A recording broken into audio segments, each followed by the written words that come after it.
Hey there. Today we're going to be talking about Rome. Now, a lot of people think Rome, when they think of Rome, it's just Julius Caesar, the Senate, wars, blah, blah, blah. There's a lot more to it. Well, I'll be bringing you to some of Rome's statues right now.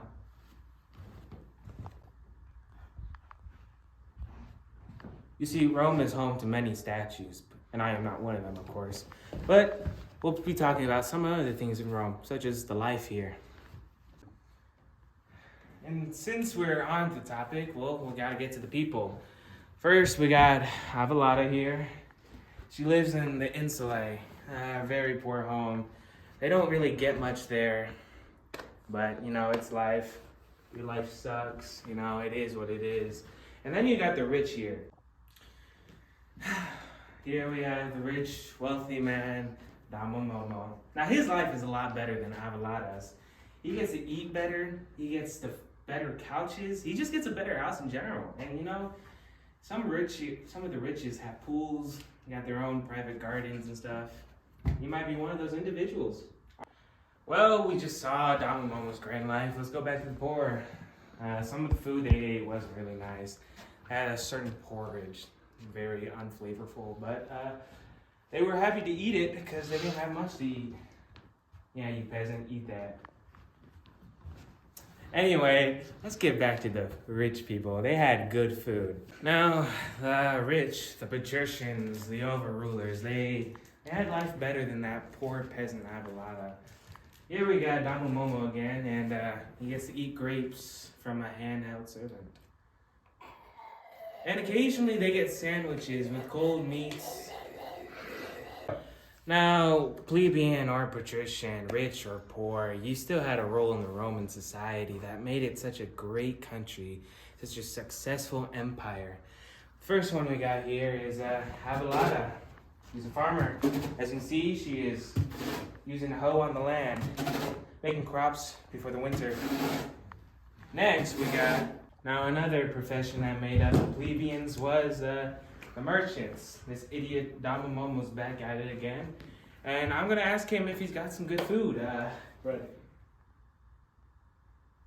Now this is an example of a bad person, okay? Ready? You didn't give me what I asked for. Bread!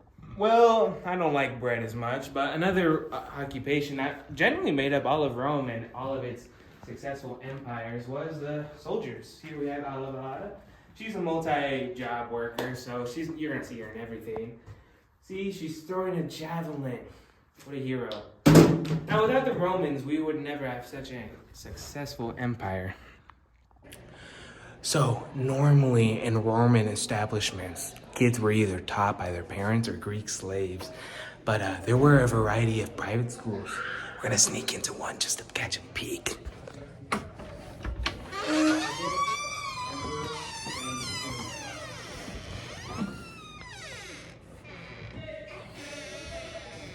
Holy crap, he's teaching her.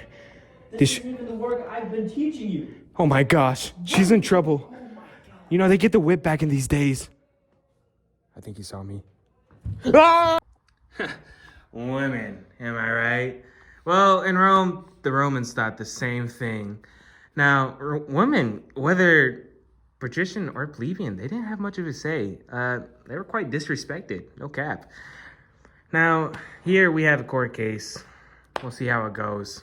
So I've been reviewing the evidence, and there's no solid concrete evidence that proves that Maximilian murdered Cornelius. So case closed. Lies! I literally saw him murder him with this knife!